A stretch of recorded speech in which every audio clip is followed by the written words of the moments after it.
In this episode of Seismic Cinema, we are auditing the thrilling world of the accountant.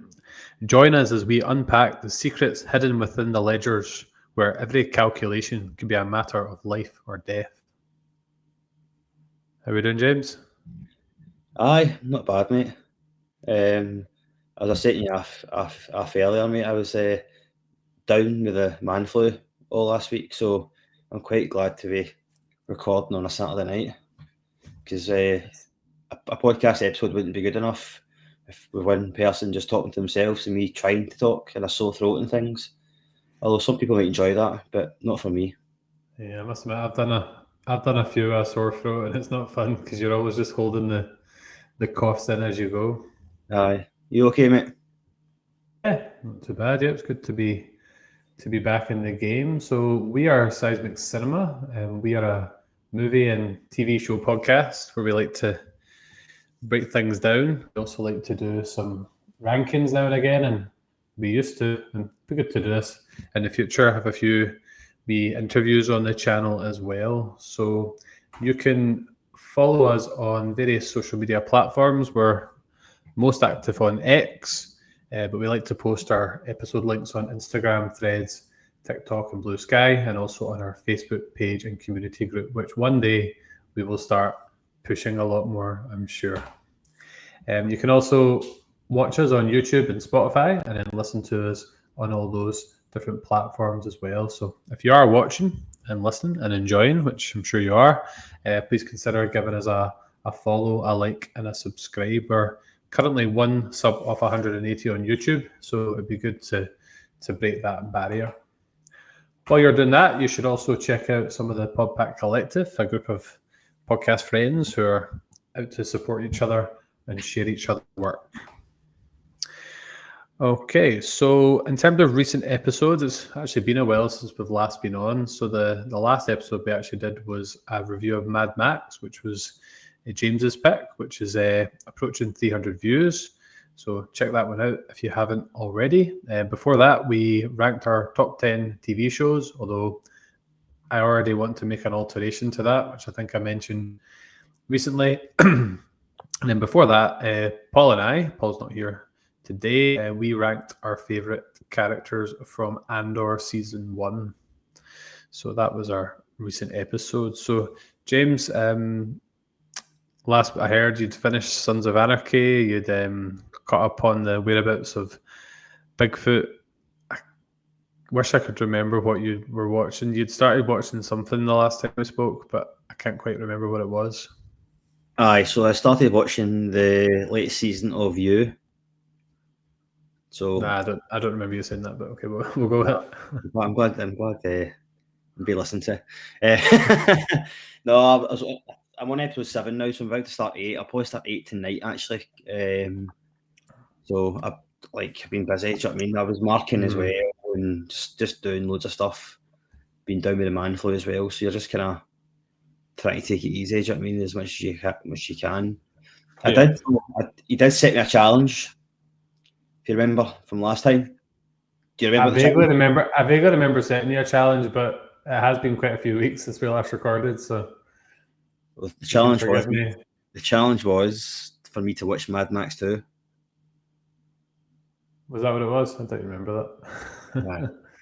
And I did watch Mad Max 2. Well, I watched some of Mad Max 2 because I had to turn it off because it was rotten.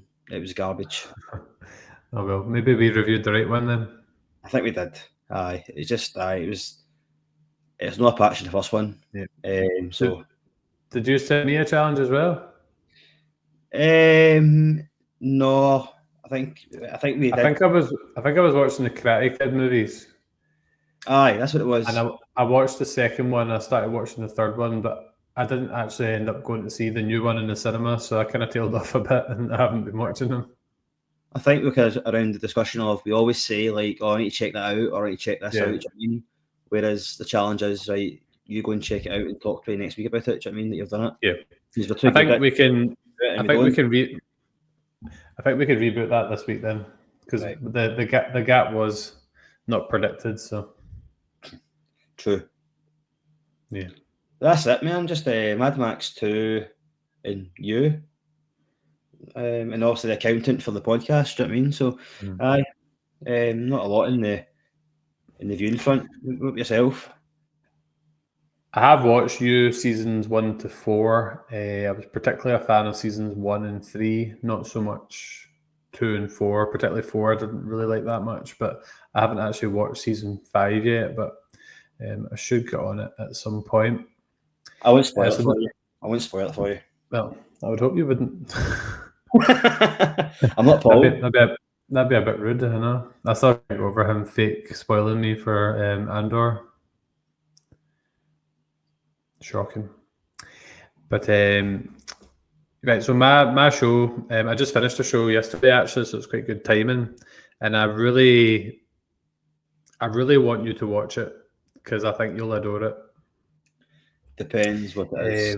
Which was Shrinking. It's quite massive, isn't it? Was that? It's quite massive, actually, isn't it? Oh, not that joke again. You lagged slightly, so I missed you. So yeah, I finished season 2 yesterday, and it was brilliant. Harrison Ford was just so. Jason Segel from How I Met Your Mother. His wife gets killed. Don't let this put you off. His wife gets killed in a car incident by a drunk driver, and then basically his life falls apart. But the show's about how he's kind of pulling himself out of like his dark place and trying to like reconnect with his daughter, and it kind of follows all the other characters in his life. So Jason Segel's character is a psychiatrist, hence the name Shrinking, and his boss is Harrison Ford's character, who's like his mentor. And it's got really great humor, but it goes really deep as well about kind of him reconnecting with his daughter and getting his life back on track. But it's really, really good. And it's got a third season due to come out, I think, towards the end of this year. But it's like half-hour episodes. It's on Apple TV. It's a really good show. I highly recommend it. Well, if you did, it's definitely worth a watch. Alien and I are just about to finish. We've been quite slow going through it. We joke that every time we start watching this show, Amber cries upstairs and we have to pause it. So like we say that she hates Chernobyl.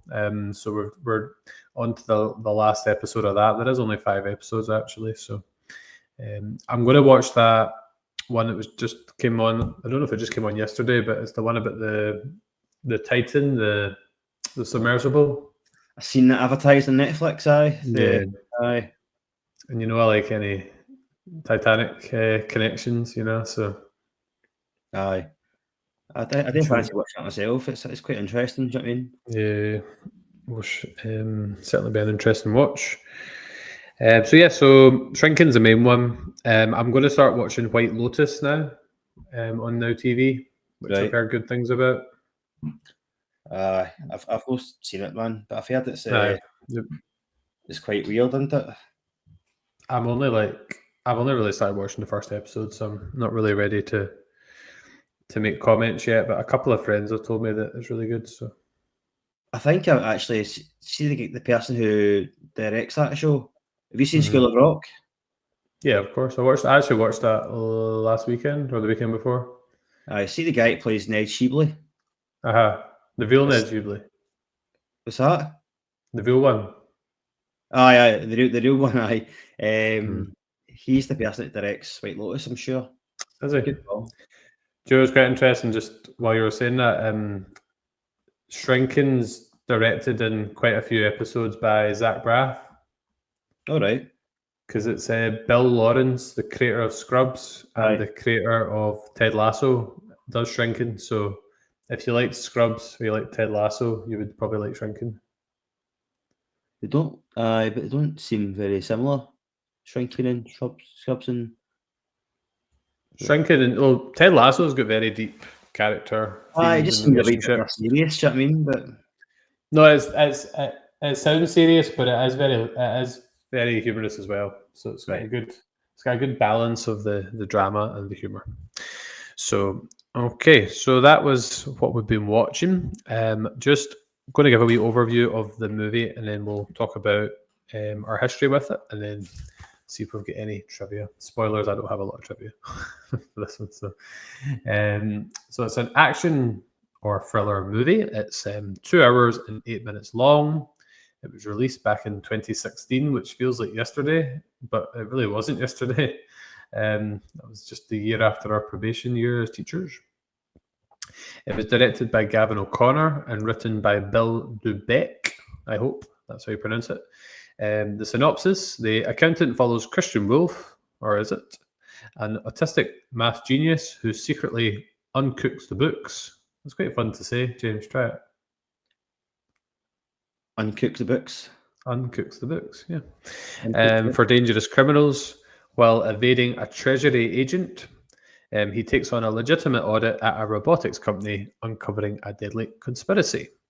It won the Best Thriller Award, also called the Saturn Award. No, that's a lie. They were nominated for that. They didn't win. Seth Lee won Best Supporting Teen Actor. Seth Lee, I reckon he's probably the younger version of the accountant, I would guess, if it said teen actor. Aye, I think so. It was nominated for Best International Actor and International Film, and it was nominated for an Oglethorpe Award, Excellence in Cinema. Ben Affleck, I think, if I can read my writing, won Worst Foreign Actor. All right. Strange, isn't it? That's odd. So the cast is Ben Affleck as the titular accountant. We've got Anna Kendrick as Dana Cummings. We have J.K. Simmons, hence my screen name of Jonah Jameson, plays Raymond King. John Berthenol plays Braxton. John Lithgow, who's my Harry Potter reference, the new Dumbledore in the Harry Potter TV series, plays Lamar Blackburn. And Jeffrey Tambor from The Hangover, I'm sure, rest in peace, plays Francis Silverberg. The movie got 53% on Rotten Tomatoes, 7.3 on IMDb, and a Metacritic score of 51. Are you telling me that you don't know John Lithgow? You just know him as Harry Potter? No, I know him. Yeah, he's Barney's dad in How I Met Your Mother. Aye, well, he's that as well. Aye, but he's in loads of other stuff. I mean, I know he is. But I just wanted to slip my Harry Potter reference in there. So. Aye, fair dues. You'd probably struggle, to be honest with you, without that. Spider-Man reference is an easy one. Star Wars I'll work on. Get back to me on that. I didn't realise Spider-Man references were a thing now. Well, you can't see J.K. Simmons and not think about Spider-Man, can you? No, that's true. Or Invincible. You watched Invincible? No, I've seen that. It's an animated show on Amazon. Me and Paul have watched it. It's really good. Right. So, James, history of the accountant. Well, I've seen it before. I can't tell you what year it was right enough, but obviously it's been quite recently. Since 2016 it came out, so I remember watching it. It was good. Do you know what I mean? It's a kind of complicated film. To a degree, do you know what I mean? So, so I've not seen any of the sequels come out into it. Well, it's just recently been released. Yeah, I've not seen it either. No, same. I'm going to go and watch it though, summer. That'll be my challenge this week, to go and watch The Accountant 2. Are we confirming that? Aye, confirm it. Lock it in. Right, okay, Accountant 2. Cool. But I saw it, like I say, it's not like it's a film that was watched back in the day when I was like growing up, but it's just recently obviously been released, really, and I've seen it. Maybe this is probably my second time watching it, so aye. Mm-hmm. Well, I forgot to do it in the intro because we're extremely rusty, but my intro is usually that I've not seen it, and I hadn't seen it. I picked 3 films I hadn't seen as my choices for that week. Paul has probably watched The Accountant 2 first. And James? I have probably written an essay on it, but I've not for this film. You probably, instead of writing an essay, you probably just created some final accounts. Aye, I've uncooked the books. It's a fun thing. It's a fun thing to say. Yeah, I hadn't seen it. I'd heard of it, and it was one that, you know, those ones that just keep flashing up on your streaming services, and you're always like, I'll go back and watch that, and I never did. So that's why I put it on the list as one to go back and watch. And I haven't seen the sequel either.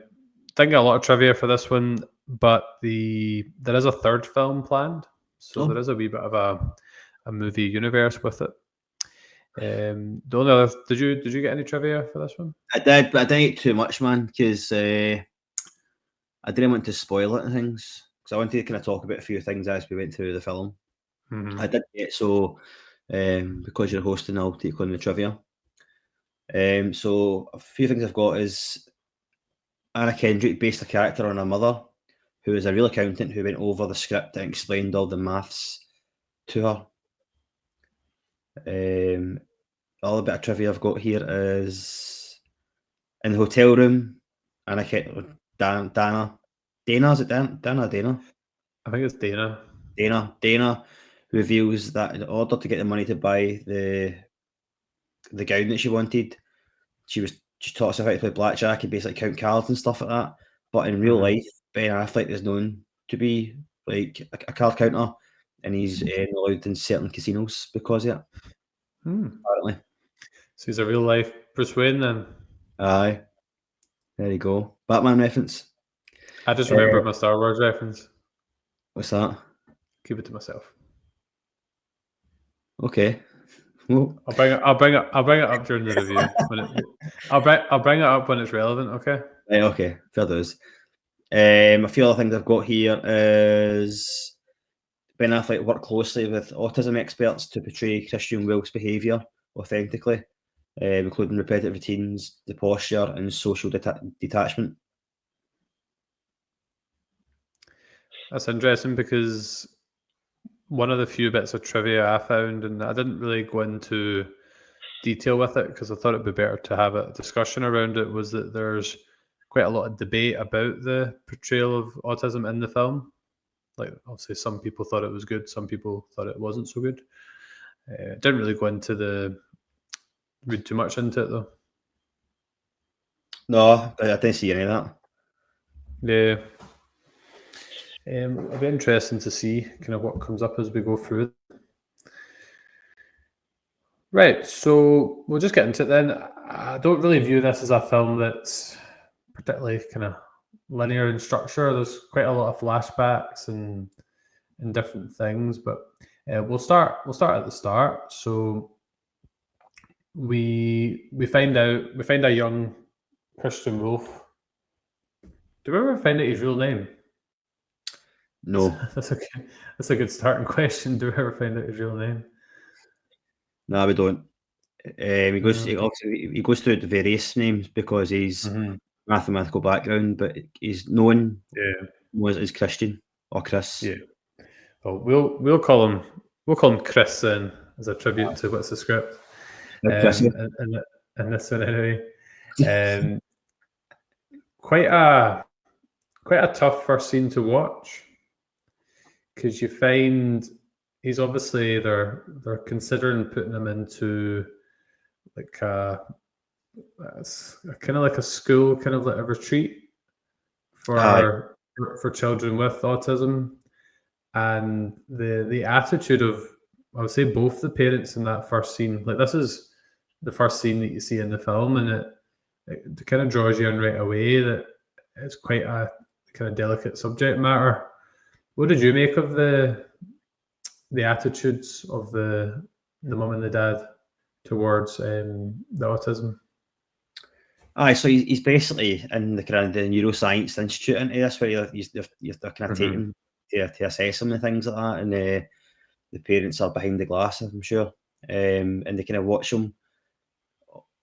He's doing this kind of Muhammad Ali kind of jigsaw puzzle, and he can see obviously the moment kind of as he's trying to find the piece, the last kind of piece, he freaks out, but you can see like his mum is kind of, I think, from what I can remember anyway, that the mum's kind of was more kind of favoured towards it, whereas the father was no, he basically he can do it his own way and be able to kind of help him his way, but not really kind of seeing the bigger picture of it. I think there was a conflict within the parents there of what they wanted and what was best for Christian. But I did think that it was quite a distressing scene, I'd say, just because of the whole panic surrounding the missing puzzle piece, and then you get the obviously he's doing that kind of nursery rhyme to try and kind of calm down a bit and things. What I did find interesting was that he was doing the jigsaw puzzle upside down. Mm-hmm. Obviously, people who are, I think the right term would be like neurotypical, would be looking at the picture and then putting the piece in, seeing actually the reward of it. But he's doing it the upside down, which shows you probably that it's a lot harder to do that, but you can process that faster. So it was quite interesting to see it that way, and it was like, oh, that's. And the camera panned under the glass to see that the actual what it was he was building. I found it interesting. Yeah. No, you were right. Both of them, for different reasons, seem quite. Not against. Right, sorry, I'll repeat that. So Christian's mum, and I think it maybe goes against traditional dynamics. You would normally find that the mum would probably be the one that would be more accepting of the son's behavior, and maybe in that era. But the mum is really quite horrible about it. Like she said something like, if it's someone else's child, it's a situation, but if it's your own child, it's a problem. So it's like she viewed Christian and his autism as a problem in her life, like an inconvenience, maybe. Aye, I mean, we later see that anyway, don't we? But I think as again, the father is obviously trying to. He's a military man as well, isn't he? So he's like, oh, you don't really know that at the time, though. Yeah. But as it does pan out, you can see that he wants to try and do things his way. Yeah, there's quite a few things. Probably the most important scene of the film, to be honest, because there's quite a few things. There's the girl, Justine, who is the one that helps him find the missing piece, and it was quite a sweet moment where this girl, who herself was really struggling, managed to find the strength to help him, and she showed a lot of empathy in that situation. No, you're right. And she's in mute as well, isn't she? So she can't talk. She can only talk through like digital devices and stuff like that. Yeah. And the other thing was, they obviously talk about the fact that the dad's in the military, but it mentions how many times they've moved house, which obviously, particularly for someone with autism, that would be extremely unsettling. Was it like 40 odd times or something they mentioned that they moved house? Yeah, it was in 17 years, it was 34 times, so it was double the amount of time. So I did notice that. Yeah, so that was never never going to help the situation. But as you said earlier, the dad, basically his view is that instead of shielding people from the things that are causing them anxiety, they should just be exposed to them instead, which is obviously what he goes on to do in terms of raising the son. What's your take on that? Do you think people are better exposed to and kind of come to terms with the everyday things that would cause them difficulty, or do you think that there's more of a place to make changes to the environment to suit? I think you got to maybe change the environment to suit. You know what I mean? I don't think exposing them to an environment to try and get used to something. I think you've got to be.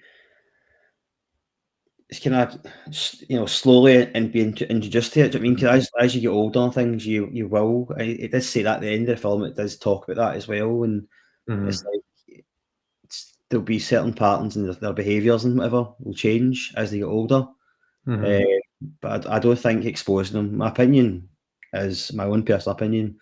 Is I don't think exposing them to what his dad was trying to do was the right thing to do. You have to change the environment to suit. You know what I mean? I think it'd be it's like a fish out of water. Tell them to do something and just accept it.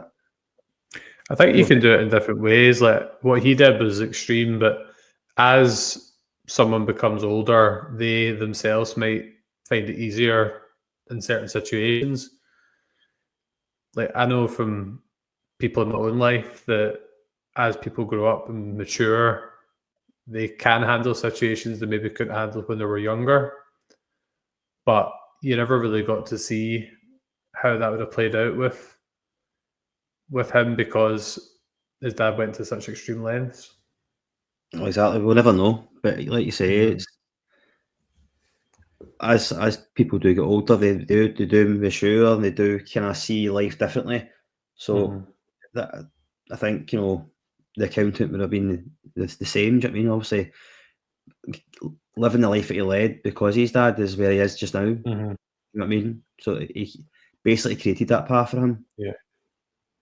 So I think we've went quite deep in that first scene, but I think it was important just for setting the scene for what was to come. So we catch up with Christian in the kind of present day. And I think the first scene we see him in is he's having a meeting with some clients at his accounting practice. Aye. It's funny that scene. He's just kind of see him with his glasses on. He's just kind of talking to these kind of just like an elderly couple, aren't they? And they try, and he's telling them about the acres of space they've got, and he's like he's not telling them, but he's moving his hand to say you got to tell them more and whatever to try and get them more, so they can help them with taxes and stuff. So it's funny. Yeah, they didn't quite know how to take him. I don't think. No, because he was, or is better phrase, he is really funny. Like he does come out with some really good lines during the film as well. There's a particular scene later on as well, man. It's quite funny. Like we'll comment on it, but he doesn't say anything in the scene. It's what he does, and I laughed out loud with it. Yeah, the line I picked out was it was to do with his storage unit, and he said, "I don't live here. This is a storage unit. That would be weird," or something along those lines. But then he starts to kind of give the dimensions of it all and things like that. It's perfect for one person, preferable. That's what he says. It's I don't know what it says, but it says preferable for one person. And then later on as well, kind of the end scene. I won't give away the spoilers just now, but he's having a conversation. It's funny there too. The place he is obviously important. Obviously, there is going to be spoilers in this review, but I think we don't want to probably come back to this point. But where his accounting practice is, there's obviously other businesses nearby. It's a bit of a kind of Breaking Bad situation as well in a lot of ways. I was thinking that myself. I've seen Better Call Saul. I remember when he goes to Saul Goodman's place. It's like in a week, it's busy. Do you know what I mean? So it's like a Breaking Bad situation. Well, as I say, we're not going to do it in order. So obviously the other businesses that surround him are obviously there as a front to launder money for his illegal activities, because obviously he's doing the books for some criminal organizations. What do you make of this career choice that Christians went down? Do you think that would be like a common route for someone with autism to go down, like being a criminal essentially and helping bad people? Or do you think he just doesn't really think about that and just focuses on the task of doing the job for them? Like, what did you make of like the fact he was like a criminal in the movie? I don't think he sets out to be the criminal as such. I mean, I think he's got his end goal is basically to fund the institute. Do you know what I mean? Give back that way. He does get rewarded in other forms of payment. He says that. One of which is his art. His art, but he also gets the payment that couple I thought was just spoke about. He gets to go to the field to shoot. Yeah. his sniper rifle or his gun, Yeah. whatever it was. And I don't think he's out to intentionally be bad. Do you know what I mean? He's there to uncook the books. Do you know what I mean? To help them do those bad stuff. But we also see in videos that he also murders folk as well. So he does. so it's just quite interesting that way. Like byproduct of what he does. yeah, you can understand him doing the accountancy role. I think that's a role that would really suit his skills. But the bit of it like being like an assassin as well, essentially, is interesting. But I suppose that comes from the training that his dad provided him with growing up. Aye. And to answer your other question, I don't think it's a route for people, of autism to go down. Do you know what I mean? Obviously not. Do you know what I mean? It's a bit far fetched for him anyway. But he's been doing that road because like his dad, he's trained him in such a way to basically to handle his his autism. Do you know what I mean? To be exposed to it, and that's how he deals with it. So it's wrong that, in my opinion, that obviously you don't do that. But being an accountant, obviously he's very smart, he's very intelligent, and that's what we see. Do you know what I mean? So I think like an occupation such as accountancy or some sort of kind of maths kind of STEM area would be where we thrive. Yeah. I did that usual thing where I dropped my microphone. Yeah. You've not took your thing off yet though, so that's a win. I know. Didn't disconnect for once. So you obviously see him at work, and then you see him in his own environment, and you see him having he's living a real kind of life of solitude. It's really a quite simple meal, living by himself, really quiet house, which is a big contrast to his kind of storage unit where he's got all his artwork. And I'll reveal it now in case I forget. Obviously, he's got Luke Skywalker's lightsaber as well, which seems just like. I don't remember it. Did you not see it in the trailer? No. You only see it for like a split second, but he's got like a replica of like Luke Skywalker's lightsaber from. I didn't see it. The original trilogy, which just felt dropped in there just for me to make that reference there. So, but yeah, you see him at home. You see him kind of have his meal, but then you see him essentially exposing himself to all the things that he finds challenging. He's got the loud rock music. He's causing himself physical pain as well. It's like a kind of rolling pin, isn't it, on his leg? Aye. And that's obviously something, again, he's learned from his dad, isn't it? And he's exposing himself to the worst possible things, pain and kind of stimuli that he can think of. Aye, I mean, as soon as I sort of seen him in his environment, I instantly just thought of kind of prison, that kind of solitary confinement area. I mean, that's like he's a prisoner in his own home. He can't like be exposed to that kind of like those settings. But the only way to kind of combat that was to do it in his own environment, where he's in control of it. Yeah, I mean, so having that and hitting himself down, and he was like rolling that down his leg. I was like, that's painful. It's got to be painful, but he's used to it. How long has he been doing that for?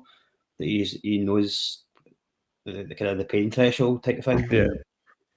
I was uncomfortable at that scene because I just imagine myself being in that room and going, I couldn't handle that. He times it as well, so he's got a certain time when it starts and he stops it.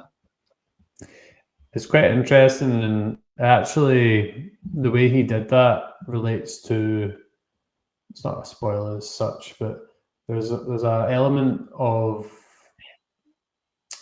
like psychiatrist advice in the show Shrinking I was talking about, and one of the characters basically allows themselves to cry and just feel all their emotions for 10 minutes. And then once the timer stops, you just get up and you go on with your life. And it's meant to be like a technique that people can use to get all those feelings out. But kind of keep going on with their lives as well. And it kind of reminded me of that a wee bit, Right. because he's really kind of torturing himself for a set period of time, and then once the timer goes, he just gets up, doesn't he? And he goes and does his job. I just thought it was a bit of a parallel there. You kind of put me in right. Kind of reminded me of Lost there a wee bit when Jack with the kind of the 5 seconds. I was just letting the fear in, and after Yeah. that, you're in control. It's very like that, yeah. But I just thought it kind of two recent things I've watched. I thought it was just a bit of a similarity in terms of the actual timer, like actually like timing your feelings essentially, and giving yourself that time. So you obviously see what's going on with him. So I think now's a good time that we drop in on the other characters, which was Jay Jonah himself, Raymond King, and also I haven't written down. I wrote down like the kind of top billing cast, but I've not got the name of the other agent, the treasury agent. Medina. That's a good name. Medina. So this is again, it's probably one of my favorite scenes. The first scene when you see those two characters. Aye. So he's obviously, you don't find out the main reason why till later, but he's trying to track down the accountant because they've heard all these stories of criminal like links, but also like taking loads of people out, taking loads of criminals out as well, like rival criminals. And he's desperate to catch his man, but it's an interesting way he goes about getting Medina's help, isn't it? Aye, because he's basically a blackmailer. Mm-hmm. Or she lied on her FBI kind of application form or something like that. Mm-hmm. So he's like, you need to help me bring the accountant in, or I'll grass on you. Pretty much. I mean, he's a bit shady, isn't he? aye, but he seems that way initially because obviously you're like, hold a minute here, that's a bit harsh, try to do something like that. But we don't know at this point in time he's got an obsession type, kind of thing with kind of catching this guy, because we don't know at this point in time he's had a run-in with him before, and he's basically like him and Spider-Man again, isn't it? That's right. Aye. Talk about typecast. Oh dear. Because you find out later that the reason that Medina had like a criminal record was because she took vengeance on someone who'd like sold drugs to her sister or something like that. Aye. She basically put a guy in the trunk here, in a boot, going all American there, in the boot of a car, and she put, I don't know how much cocaine, but she said she put cocaine up his nose and then locked him in the boot for 3 days, and he was still alive. But that was her kind of revenge on that kind of illegal activity at that point. Like those kind of actions are never a good idea, but it humanizes her a wee bit, and I suppose makes you feel sorry for her being coerced in this way. Well, there's that side of it as well, but there's also the kind of police brutality side of it as well. There's an argument for both cases. Yeah. Just because that happened doesn't mean you treat somebody like that. But again, I'm playing devil's advocate here. Do you know what I mean? But there is that side of it. I mean, you don't just lock somebody in a boot for free. You're a mob boss. Do you know what I mean? But I understand at the same time that obviously it was a sister that happened to. Do you know what I mean? And obviously she did it for revenge. She didn't really seem like she regretted it either. That was the thing. Oh, she said that. Aye, she said that.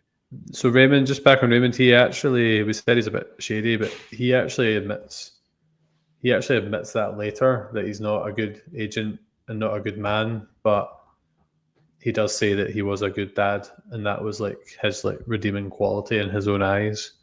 So that is something that comes up later on.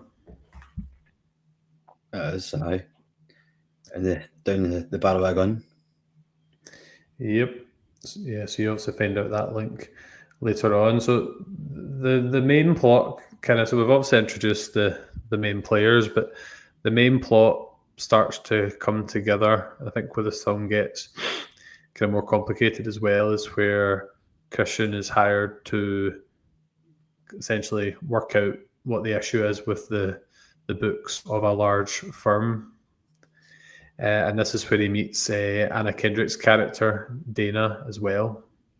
And their relationships quite important to the movie as a whole. What did you make of the relationship between those two? It was interesting. I thought that she was obviously nervous because I don't think she was confident in her own ability as kind of an accountant herself, because she had highlighted this mistake, or we'll call it a mistake. What do you call it? A discrepancy. A discrepancy. That's a good word. It's a financial discrepancy. That's what we call it in the industry, and basically he was brought in to kind of check that discrepancy, whether she's right or not. But she didn't. She was nervous around him. Do you know what I mean? And he could tell that because she was like, "Oh, I've been up all night doing this sort of thing," and he was only giving one word answers back as well. It's like, no, yes. It's quite a funny scene, wasn't it, when they were outside having their lunch? What happened there again? Just the back and forth between them. I'm pretty sure she asked him to have lunch with them, and he just said, I eat alone or something like that. I've got my lunch with me. Do I go get lunch? I've got my lunch with me. I thought he meant in a restaurant. I don't remember that scene where he asked her for lunch. But no, just when they were sitting outside. When he asked her her name was, she says Dana Cummins, and he always refers back to her as Dana Cummins. So he's taking her what she says. He says it back to her. So he didn't call her Dana. You know what I mean? It was always Dana Cummins. So that was quite funny. And he's like, "Why are you still here?" He's like, she said as well, "If you have any questions, just let me know." He goes, "I've got no questions." So that's good. Do you ever do that in real life? Just to name people? Have you got anyone in your life you always call by their full name? No, really. I like in work. There's maybe different people with the same name, same surname. Yeah, differentiate it. With just first and second names, so you know who you're talking about. You know what I mean? So yeah. It's not only football players. Like how we all said this. We've had a discussion before with football players. We'd always say, "Oh, Ronaldo." You wouldn't see Cristiano Ronaldo. Aye, it's weird, isn't it? But I suppose first names are more common than surnames, so it makes sense. You wouldn't say, Lionel Messi. You just say Messi, but you'd say Scott Wright. You know what I mean? I think that's probably stemmed from the fact their surnames are on their shirts. So and also the fact that there's probably quite a few Lionels, there's quite a few Cristianos. It just becomes more difficult, I suppose. Aye. But no, I think your first and second name. What's that? Do you have people in your life that you first and second name? Sometimes, but I just do it as a joke. All right. Like James Patterson. I've got another James I'm friends with, so I actually two name you sometimes. So, or I just call you Podcast James. Aye. Seismic James. Yeah. Important to note here, because if you don't clock this right away, like me, it can become a bit confusing. So John Lithgow's character is Lamar Blackburn. He's the CEO of Living Robotics, which is the company he's helping. But it's his sister that he works with, Rita. Yep. So it's not his wife, because his wife is a different person. No, so when Rita eventually gets assassinated. Yep. I think the first time I watched it, I thought that him and his sister were like husband and wife. Not that he was married to his sister, but just that I forgot there were siblings instead of married, if that makes sense. Yeah, I get you. If you didn't clock that right away. So I think that's important to note. But there's a clear... I think you clearly see, I think Dana from the off, I think, has a bit of a crush on Mr. Wolf. But I think you quickly see that he's starting to care for her in his own way as well. Aye, you see that throughout. Aye, I wouldn't say. I think you see it probably more when she comes back in the next day and he's got all the numbers and all the windows, and then Yeah, I like that scene. and he get excited because like there's the discrepancy there, and he's explaining the math behind it all. That was quite good, and you can see that kind of you don't really see him smile as much, but he's smiling Yeah. there.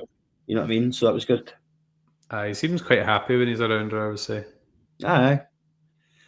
I've Also, always wanted those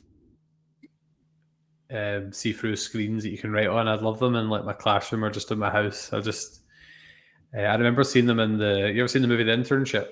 no, Vince Vaughn and Owen Wilson.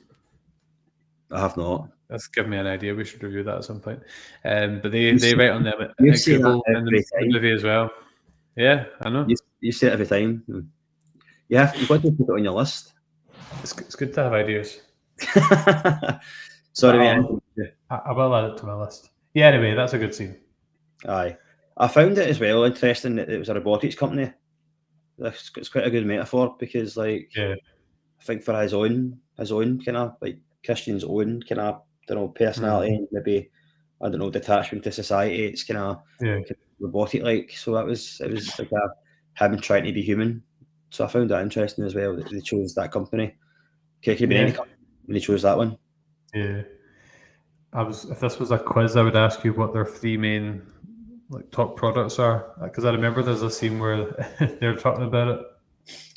I remember the prosthetic arm. Prosthetics, yeah, that's right.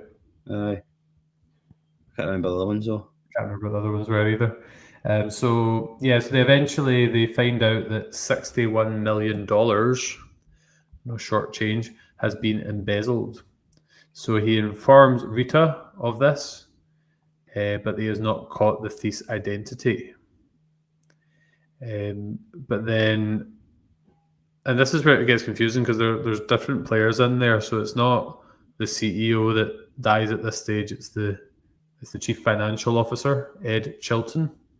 Aye. So he is the one that is forced to overdose on insulin in that scene. So I think that was maybe the bit I got a bit confused at. Is there's quite a few cooks in the kitchen here, isn't there, at the company?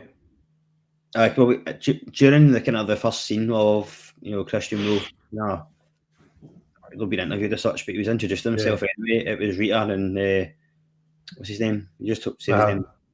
So it wasn't. So you meet them first, and then you meet the CEO later. Yeah, so we see the CFO first. That's probably why it's confusing a wee bit, because you would expect he would meet the CEO first, potentially. Maybe, but it's like in these kind of hierarchies, isn't it? Man, I suppose. Yeah, as the chief financial officer at the end of the day. I mean, it's his baby, so. Yeah. So then, I think after this scene, you talked earlier about he goes to the countryside to get a wee shot of his client's guns. Yep. And when he's there, they kind of come under attack, and this is where he wows his clients by taking them out, essentially, showing off his prowess. And he also finds out at this stage, and again, this shows the kind of caring, isn't it, that Dana's in trouble too, because they're both being targeted because they've uncovered the conspiracy. Aye. I think I'll touch on this scene quickly and I'll go back a wee bit if you don't mind. So when so the couple are under attack, and then they're shouting Christian to take him out, basically, because that's who they're after. And he shoots one of the guys and then basically drags the other guy out to the field, chokes him, basically, give me your employer. Takes a card out basically and said it was Dana's key card to Living Robotics, and he says I've been hired to take you out, to kill both of you, and then he kills that guy as well. But at this scene, which is where I laughed actually, is the woman and the man are in the car just staring in shock at Christian done this. He's the accountant, and he just killed these two guys like it was nothing. And all he does was just kind of smiles and waves. He goes, and he goes to get Dana. Doesn't say anything, just smiles and waves as if it's nothing. You know what I mean? Don't worry about it. Smile and wave, boys. Smile and wave. But it's probably important to touch on as well because he was forced to overdose, Ed Chilton. But we meet another character here. We meet the kind of a hitman. Yeah, you're right. We meet a hitman. He just comes out of the blue. He's always he's first time we see him in a car. With a guy threatens him, and then we see him again at Ed's house, basically telling him to overdose or he's getting shot. It's his choice basically. Mm-hmm. So the wheel's already in motion to kill Christian and Dana, because we take out the CFO. It means that, well, that's the operation done for now. Mm-hmm. So his best pal was dead. We can shut down the investigation. Something tragic's happened, but because Christian being Christian, as we know from the very start of the scene in the film, that he has to see tasks through. He can't just stop halfway. He's got to go and finish the task. Mm-hmm. Like the jigsaw. The jigsaw. And it's like, well, he already knows there's $60 million, like it's been embezzled. He's got to find out where that's came from, or where it was. So that's why does he stop, and that's why they've been hired to kill him. Yeah. And the assassin you were talking about obviously has his own kind of identity, but I think we'll say that until we just get to the end bit. So obviously he finds out Dana's in danger, and he does his heroic bit, and I think he saves her in her bathroom eventually, doesn't he? It's in the bathroom. They fall. He goes to find her eye. He stays in the bathroom. Yeah, and then this is the bit where he takes Dana to his storage unit, and you get to see all the expensive artwork, including a particular painting that she seems to really want. This is the bit where James didn't. Yeah, this is the bit where James doesn't see the lightsaber as well. I didn't see it. You should, if you're watching it again, you could just Google it. You'll probably find it. So then he takes Dana to hide at a hotel, and then he goes to confront Rita. But when he gets there, he finds her murdered, and then this is where he starts to suspect Lamar as the thief. That's right. Aye. I don't know. I found the hotel scene. He's like, "Why did you bring me here?" Mm-hmm. Like, I thought you'd like it. It'd be nice. And he's like, "Oh, but the Holiday Inn or whatever, like Holiday Express, what it's called, is nice as well." And he goes, "Well, the towels here are nicer, and they don't hurt your skin when you use them." I get that. So like, obviously he's trying, like, what he was saying there was obviously about it's for her comfort. Why he brought her there, so he was looking after her. I think the hotel scene is quite important because they open up to each other.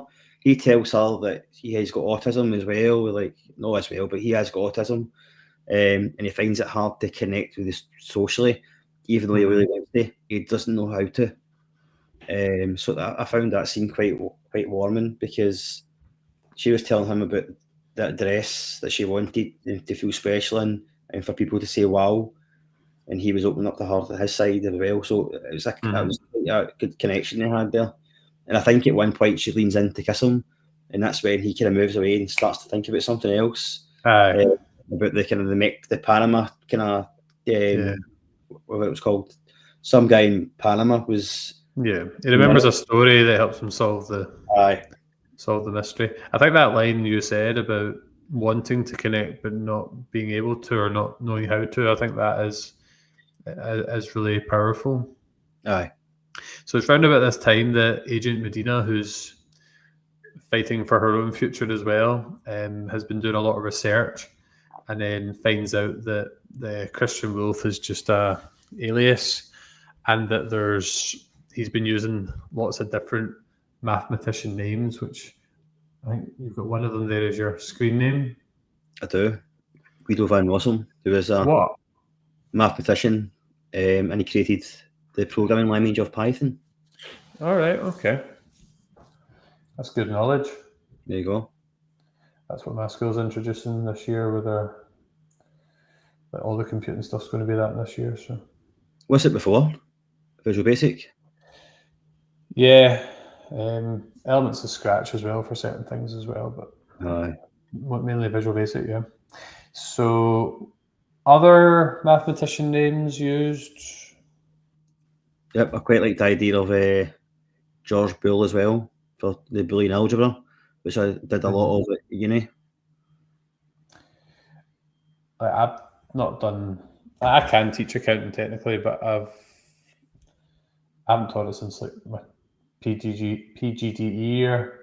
How does that go about, by the way? How can you I'm genuinely interested because I know you can, but because it's just how it's made up. Like business education is 20 credits to business, 20 credits to like IT related things, 20 credits economics, 20 credits accounting. So if you're a qualified business teacher, you could technically teach all of them. Obviously, just like any course, you would have to make sure you know the syllabus and stuff. a wee bit of upskilling required. Yeah. So some of the names we've got. What were some of the names that we had? Do you remember any of the other names we had? They had Lewis Carroll, George Boole, like I was saying, Christian Wolf, obviously. Who else did they say? Lewis. No, Charles Babbage is one as well. Mm-hmm. Disappointed they didn't say Alan Turing. I know. See, when I asked you the question, I had a feeling that he was one of them. No, he wasn't. Maybe he's too famous. I mean, the man who, took down the Enigma code. Yeah, I've seen the Imitation Game movie. It was good. Benedict that played him, wasn't it? Aye. But saying that, the mathematicians that he did mention were a lot earlier than Alan Turing. So maybe it was obviously Alan Turing is a lot more famous, like you say. So maybe it was a wee bit under the radar. Yeah. Going further back. So there's a group of agents search Christian's home, and then this is the point where King starts to tell Medina the kind of true story behind Christian's past. So I think Raymond had been kind of tracking the accountant's deeds, and then he kind of followed them, didn't he? It's a flat, like an apartment. Aye. Yeah. And he obviously finds that he's murdered all like this kind of crime family, and he felt he was going to be the next person to be murdered, and he doesn't actually see his face, but he's obviously having that conversation with him at gunpoint. Yeah. And then the thing that essentially saves him is he's asked if he's a good man, and then he talks about how he's not a good man or a good agent, but he is a good father. And I think what saved him was that Christian did have a positive relationship in a lot of ways with his dad, more so than with the mum anyway. So that was my kind of take on why he wasn't killed at that point.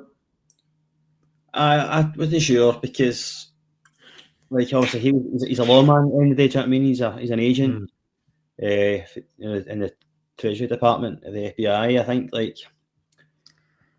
did they not kill him because he's a lawman, or did they not kill him because he was a good father? But I thought it's because he was a good father, because that seems to be the highlight of that scene. Possibly, I still think a wee bit ambiguous. Do you know what I mean? it focused more on the fact that he was a good father, but like, Yeah. but he'll because he said that he's a good man, and he went on to talk about his job, and then he says, "Is that all?" So he kind of prompted him to say more, and then when he spoke about his kids, and he asked them questions, they're all grown up. He's like, "Aye, they're all grown up, and they've kind of left home or whatever, I guess." And basically, begging for his life, but not begging for his life. Do you know what I mean? It's like telling him he's a good person, but outside of work, and his life's worth living for. And then he just kind of backs away, and that's what saved him, I suppose. And do you think his kind of long-term obsession was because he got away, and that's why he wanted to find out who he was, maybe to find out why? I think he's just curious, wasn't he? Like, how come? Yeah. I think he wanted to know why he was saved. I think because Yeah. he was ready for packing his job in, wasn't he? Yeah. He was walking away, and then the phone rang, and you got the kind of the English person, shall we say, at this point, that do you like puzzles? And he told them basically that there's a shipment of like refugees or like immigrants or something like that that's coming across the water or something like that, and then it happened, and so it's like keeping him in the loop type thing, because I don't know if it's to make him a better person in his job, so he was like, can I feed them information? I don't know. I could be getting that wrong. Yeah, I think I'm glad it's not just me, but there were bits maybe kind of like in the middle to the near the end of the film. There were quite a few bits that it wasn't maybe quite clear what was going on. Well, I think it's maybe left a wee bit ambiguous that way. Like, I don't know. Yeah. Whereas, like, he was ready for packing it in, but he does say, like, he talks to Medina and says, like, the true story about the whole. I've met him before. It's not the first time I've met him. He knows all the story, but she's bringing him information about the early releases. He knows that already. He just wants to know what she can uncover to try if there's anything he's missed. You know what I mean? So he knows all that information Yeah. already. I think he does say he wants to know why, and maybe he's a good man. Like and he's got a moral code. He says that as well. Yeah. So before we get on to the kind of ending of the film, I think it's important to touch on just a few more of the flashbacks, which kind of shape his history. So there's the one where the mother walks out. Yep. And you see young Braxton, because even in the first scene, his like they call him like his brother, his best friend, and he's like his kind of big supporter. And you can see when the mum walks out, Braxton actually had to rewind it, but he gives her the middle finger when she's going away, because she's like abandoning the family. But the dad stays, doesn't he? And he's, whether the approach he took with him was right or wrong, he stays, and you can see him really helping calm him down using like the rhyme and things like that. So I think that scene kind of strengthened their relationship. I think he stayed, and it helped him for a very young age, that a wee bit of stability. Do you know what I mean? Yeah. Kind of abandonment of him. There was one kind of solid figure in his life that he could kind of trust and kind of hold dear. So I think that was important. And the mother left. She couldn't handle the situation. It got too much for her, and that's when she left, obviously. And it was you can see that Braxton was upset, obviously, at the time. And I think it was like that's Solomon Grundy. Yeah. The character in Gotham, by the way. Yeah, really? Well. Didn't know that. Aye, the Swamp Thing. It's a hard one, because it was in the past. It was probably a time where there wasn't a lot of support for the parents of autistic children, and if if those events had happened in more kind of recent times, there is a lot more knowledge and support for people with autism and like different like specialized schools and different things like that. It makes you wonder, was she just a really selfish person, or was she someone who was just really, really struggling and didn't have a support in place? Do you know what I mean? It's a difficult one. It's easy to just blame the mum, isn't it? But she must have really been struggling to make that decision. Aye, we don't see a lot because the flashbacks. We don't see what happened in between. We don't know the relationships that happened in between. We don't see the relationships between the kids and the parents, or the two parents, the dynamics. We don't see any of that stuff. All we see is the mum leaving in the car, and we see it kind of moving inside the house, looking outside as we see it, she's going further away, obviously, because the camera angles and whatever. So a good shot there. I think as a viewer, we are probably told to dislike the mum. Yeah. Because we're seeing it from their point of view. You know what I mean? So we are siding with the people in the house, the dad and the two boys, and she's going, right, so you're disassociating yourself from us now. You're going, this is what matters. But even though, we'll obviously see, it is the last we see the mum until another flashback later on. Yeah. When they go to visit her. So there's a couple more flashbacks I think are important just before that. There's because it kind of shows the dad continuing to move to different places. So it shows them in quite a sunny climate where they're getting trained by like, it kind of reminded me of the scene in Game of Thrones when Arya's getting taught the sword fighting by the guy. Do you remember? Sirio? I remember. Reminded me of that a wee bit, and then it just showed like how serious the dad was taking it and taking their training and wanting to really push themselves beyond their boundaries. And then you've got the next scene, which I think is in France, where they're like confronting some bullies, and he basically, I think did they send Braxton out first to like run towards him, and then he gets. Does he win the fight? No, he loses the fight, I think. Like, Christian gets out the car, doesn't he? And then he goes chasing him. Yeah.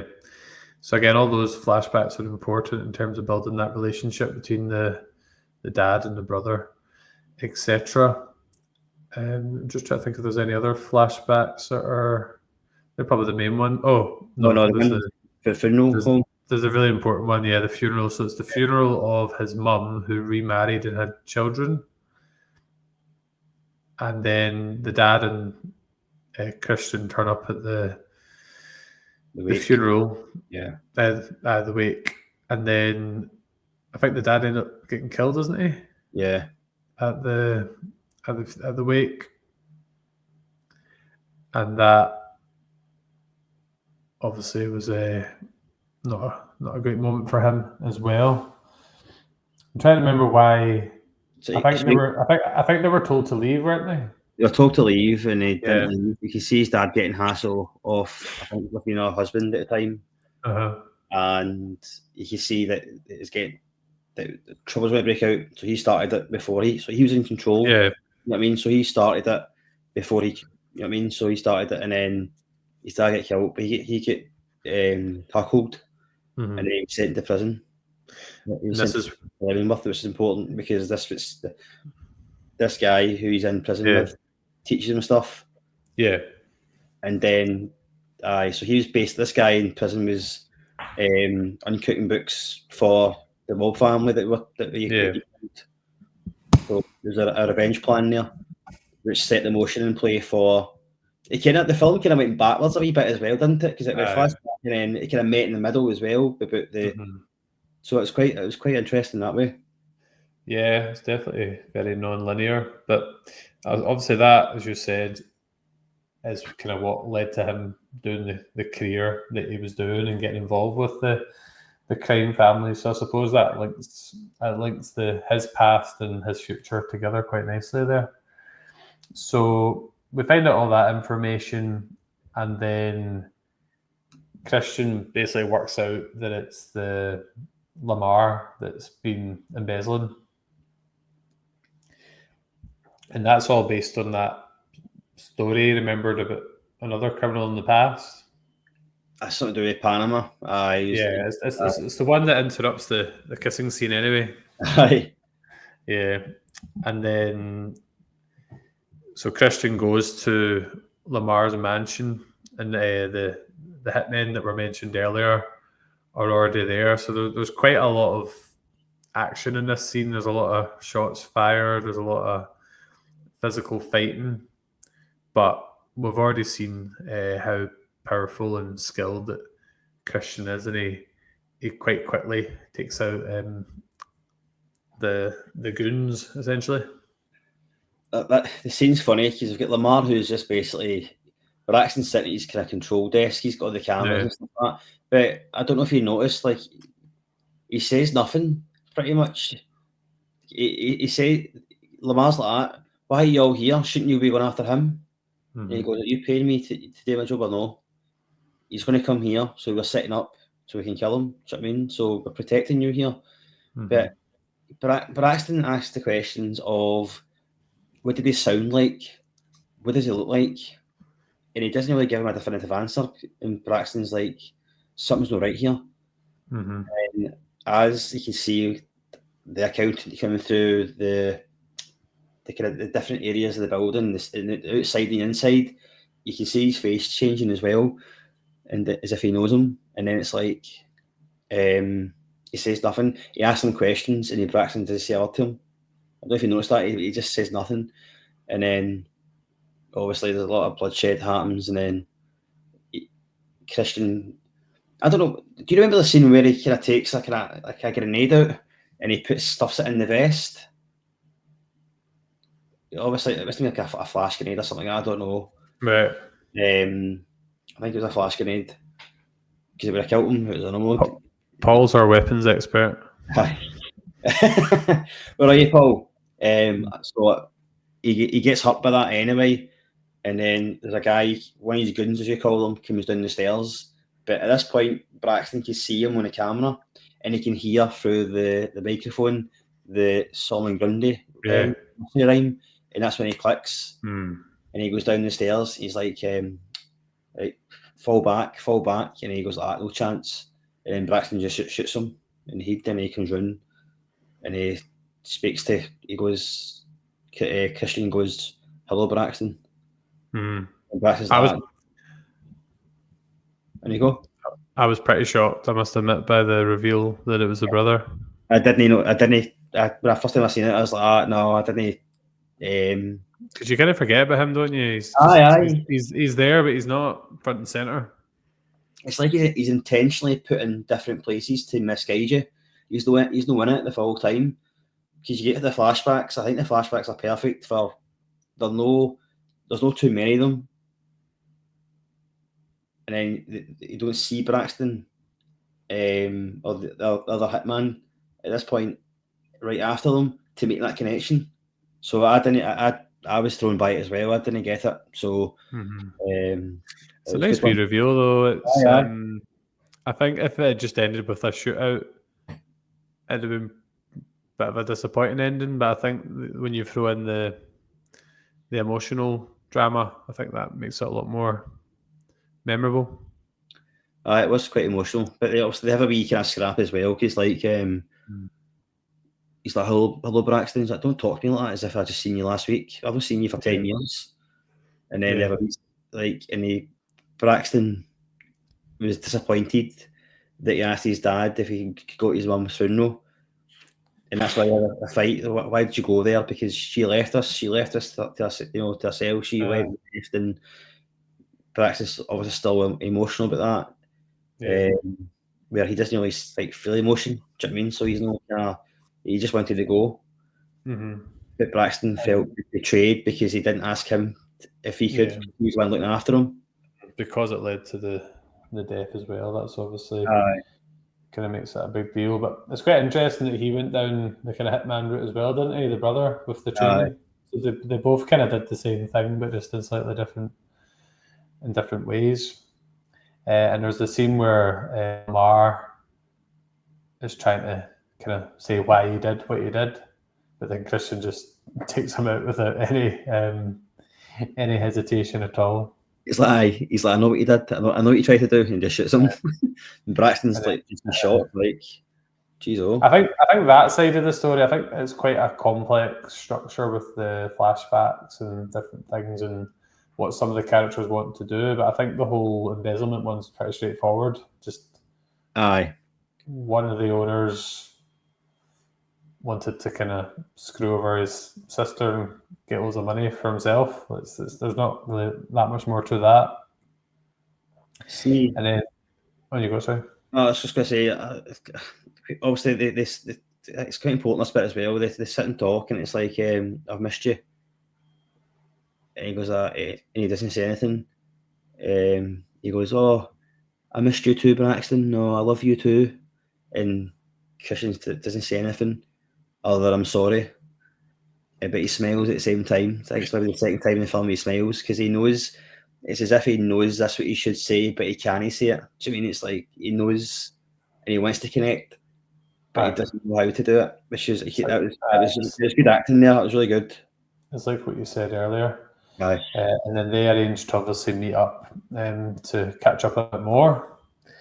And the film finishes off with a kind of new set of parents visiting the Neuroscience Institute, and they meet Justine, who's the daughter of the clinic's director, who is revealed as the voice we hear on the end of the line, who kind of advises Christian. And it's also revealed that it's the same wee girl from the start of the film as well, which I think, along with the Braxton reveal, was quite a surprise as well, I thought. I didn't I was really good with that. It was a surprise to me. I just didn't think that would be the case. But I was laughing because it's the guy who was in there. He's like, Justine's a permanent kind of person here. Yeah. She's got her own room and all that sort of thing. It's funded by. It's like we get kind of loads of beneficiaries and stuff like that. And he goes, I'll say. He goes, what do you mean? He goes, that computer in there is enough power in it to kind of backdoor the Pentagon. Which I laughed at that, and he goes, oh, that's right, you're a software engineer, aren't you? He's like, I know about computers. And it panned back round again, and then hello Dreamboat was it hello Dreamboat to have a conversation, which was it was good. It was nice. He still had that connection with her from the first scene. So that first scene with that connection, she's still helping him. So since from that puzzle, she's still helping him solve puzzles all the way through the film, which is it's beautiful, isn't it?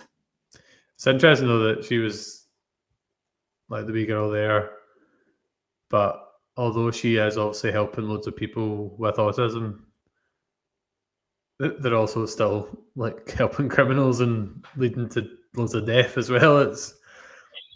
It's a real mixed bag of ethics, this film, I would say. I know. You don't know who you're, because like you obviously want to like Christian, but then when you actually break him down, you're like, this guy's like murdered loads of people. Whether they deserved it or not is a different thing, but it's quite a hard film to get your head around, I think, in terms of who you're meant to root for. I know.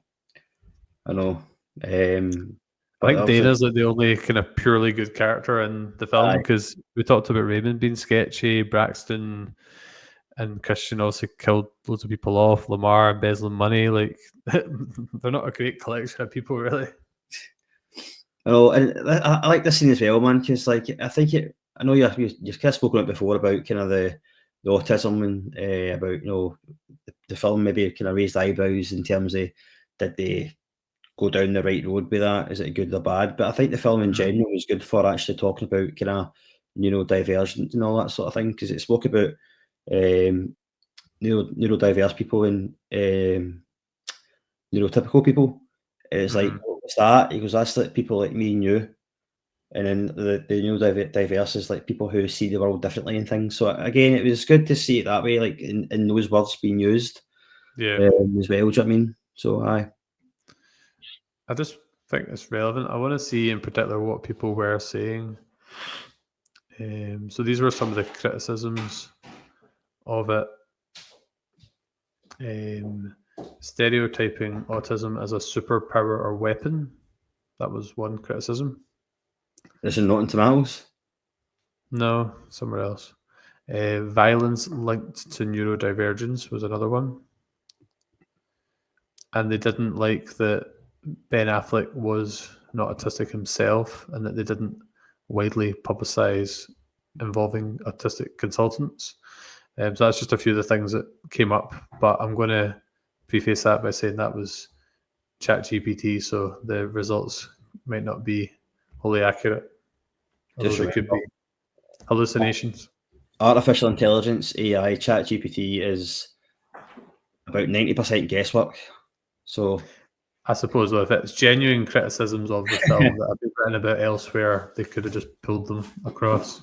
aye, it's aye, but does it key the person who, if it tells you the person who said it on ChatGPT, then there'll be a wee bit more weight to it. I said at the start, it's just I just wanted to quickly sample what potentially were the things that were criticised. So. And listen, if that was the criticism for different people, I understand it. Do you know what I mean? But I think it's. I did say in one of the bits of the trivia that Ben Affleck, who played the accountant, he did study and go to these places. So it's not as if it was underhand. Do you know what I mean? So it was. I mean, actors like that do tend to kind of go into the role a wee bit more deeper. So yeah. I understand certain points of that argument, though, of what you just said. Yeah, there was. They're not my thoughts. They're just they're just ChatGPT's thoughts. I was just interested. I didn't have time to research what the genuine criticisms were, so it was just interesting to see what the kind of what was being said about it. Aye. There's another wee bit just at the end with Dana getting the picture of the dogs playing poker, like the classic piece of artwork. But then when she looks underneath, she finds the Jackson Pollock painting that she had coveted. That's right. And Which was quite a nice bit. I found that bit quite good as well, because it's like digging deeper layers, like of his personality type thing. Do you know what I mean? Like it was revealing a nice side, and then like the personality of him, and then going deeper into it, the fact that he does care. But the fact he does care but you don't see that. If you go deeper into him, you will eventually. Do you know what I mean? So I think it was quite good. It was quite good symbolism. I thought there. I like the dynamic between the two. Anna Kendrick's an actress I quite like as well. I thought she was quite good in this. Where else is she in? Can't remember. Embarrassingly, I think I've seen her in Pitch Perfect once. Oh, that's why I don't know then. Nah, I'm sure she's been in those other things and been great in them as well. Right, so that's us done. We've really went quite deep with the movie, I would say. I wish I had a chance to watch it a second time, because I think that would have maybe ironed out a few of the bits and pieces. But I think just like Justine with the jigsaw, I think you managed to plug a few of those gaps anyway. So I hope so. right, so now's the time in the episode where we like to give our seismic stars. So this is us just looking at the film as an individual piece of work and giving our own individual rating on what we think the film was. I must admit, I haven't really pre-planned this on this occasion, so I think I know what I'm going to go for. I'm going to go first. No, you go first, man. No, yeah, you go first. I'll go first. I'm going to go for. I'm going to give it a 7. Okay. because I think this is probably me just being always extremely tired and not having watched it a second time. But there were a few bits of the plot that, and I think we talked about them. There were things that were kind of left intentionally. What's your word again? Discrepancies. No, that word. Open-ended, kind of Ambiguous. ambiguous. That's the word. Ambiguous. And that was probably by design, but there were bits where I don't know. Some bits of the plot could be maybe a wee bit too complicated in certain points. I liked a lot of aspects of it. I thought the flashbacks were really good. I like how the film focused on people with autism and kind of what they go through. I thought there was some good surprises at the end with Braxton as well, and Justine as well. I think this is one where it could probably go higher on a rewatch. Like if I was to watch it again with fresh eyes, I think. But I think there was a lot to dissect there. As you mentioned, I think there's a lot of layers to the film as well. So I'll give it a 7, but I'd be open to putting that up the way, potentially to an 8 on our future viewing. Yeah, I think I'm going to give it an 8. I thought 7.5, but I'm going to give it an 8. I think we need to do away with these halves. What do you think? Okay, well, there's no half points in Seismic Cinema. It's integers only, to go mathematics on us. I thought the whole I thought he was a really good character, Christian Wolf. I did like the idea of, kind of centering around, autism and things like that. I think it was quite good, and it kind of showing you certain aspects of it. I like the idea around that. It wasn't the typical action film either. Do you know what I mean? It was kind of mixed in maybe a bit of kind of, I don't know, mystery as well, I think. You know what I mean? So they kind of blended the genres a wee bit. Yeah. I did like the flashbacks as well, that had purpose to them.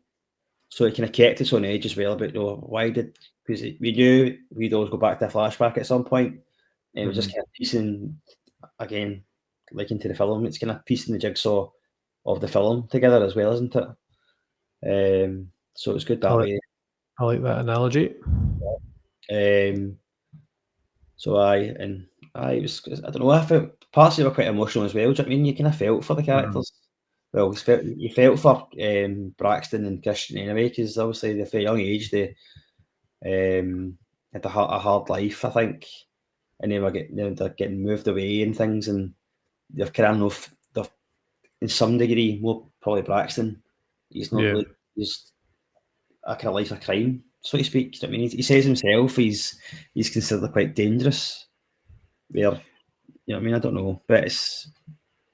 And I thought the cast is good as well, mate. To be honest with you, I thought, like you say, it's quite strong. Yeah, it's not something I can relate to, but see when you hear about people whose maybe their family members are in the army having to move schools, and it must be horrible for people that have experienced that. Although you do get to obviously see different parts of the world and different cultures, but it must be quite hard constantly having to move on from your friends. I mean, I think any young person wants a wee bit of kind of continuity, don't they? And yeah. If you're getting constantly moved, if you're moving 34 times in 17 years, that's not good for anybody, never mind somebody with autism.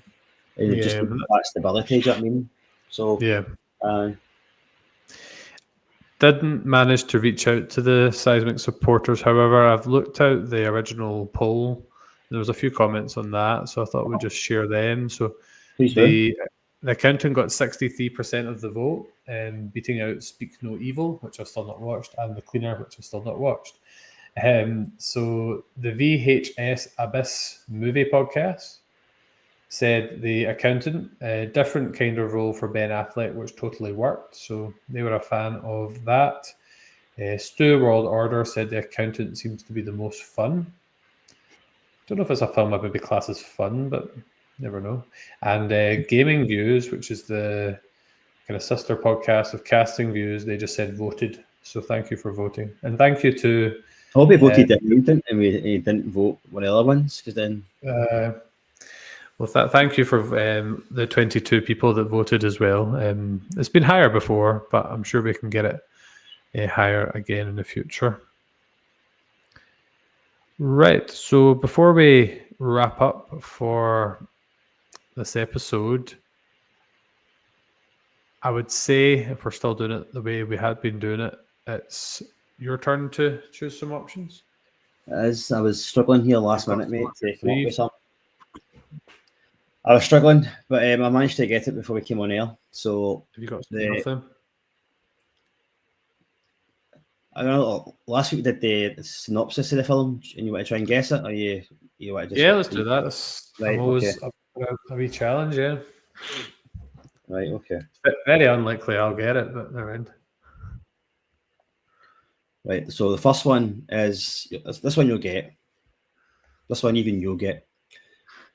During World War II, the English mathematical genius Alan Turing tries to crack the German Enigma code with Imitation Game mathematicians while attempting to come to terms with his troubled private life. I'm pretty sure you only added that like 10 minutes ago when we were talking about it. No, I swear to God, it was there because I was thinking about mathematical type films. I thought I'm going to try and put that in. Do you know what, James? I've actually got that in DVD. Oh, good, you got it then. I bought a second-hand copy of it at one point. Okay. I'm sure I did anyway. Right, so that's the first one. The second one is, there's it. When a simple jewellery heist goes horribly wrong, the surviving criminals begin to suspect that one of them is a police informant.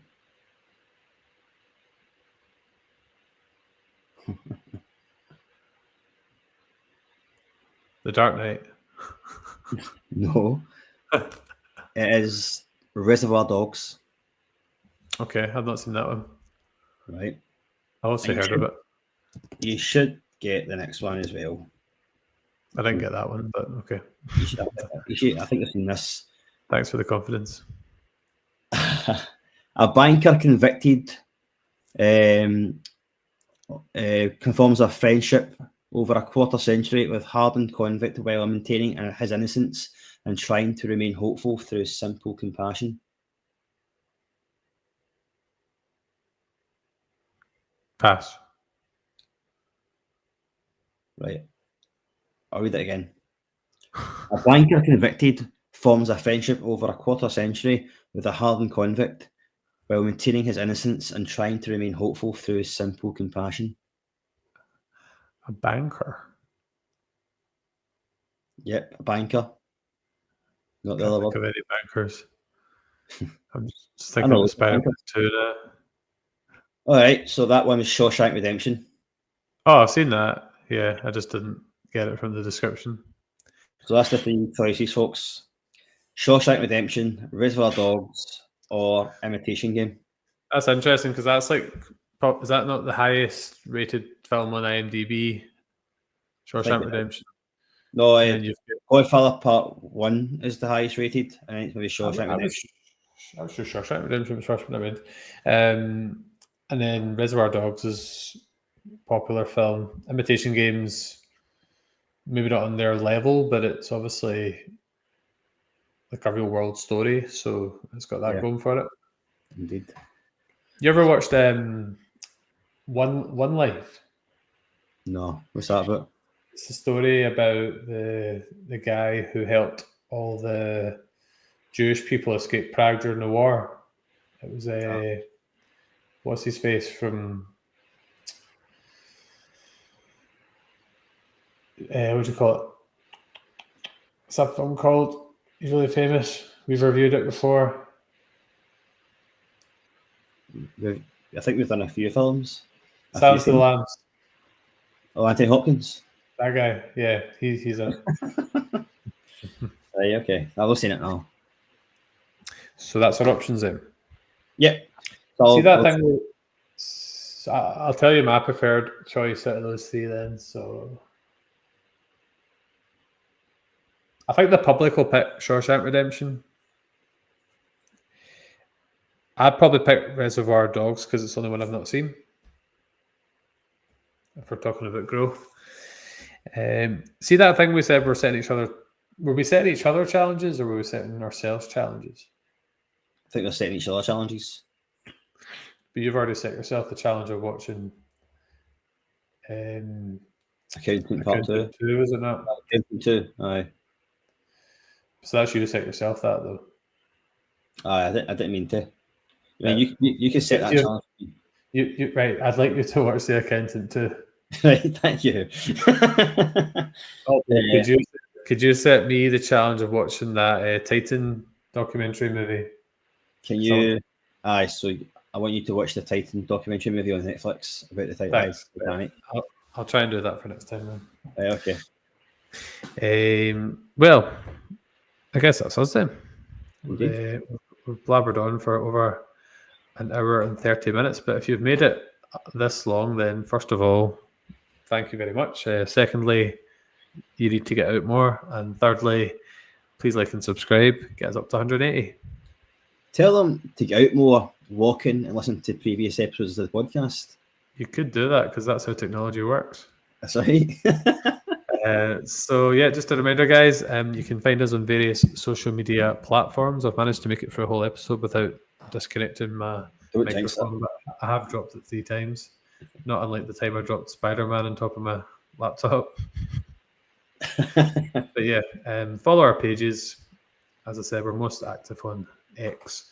You can also watch us on YouTube and Spotify, and you can listen to us on YouTube, Spotify, and our host platform, Spotify for Creators, and all those other places. Make sure you give the Podpack Collective some love.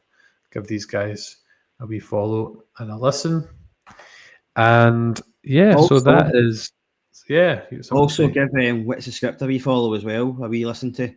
They've just dropped a new episode. There's Something About Mary. I listened to it today. It's cracking. So get on it. And I also really like their new artwork that they posted. You can tell right away that it's them as well. So I think it's ChatGPT. I know, but it still looked good. We should do it for us. Copy them. I was trying to get. Well, I didn't try very hard, but I was trying to do. I'll look into it. You remember these wee baby videos you get? Aye. I was going to try and get us to be the baby versions of the podcast. Those things keep me out a bit, I must admit. Right, okay.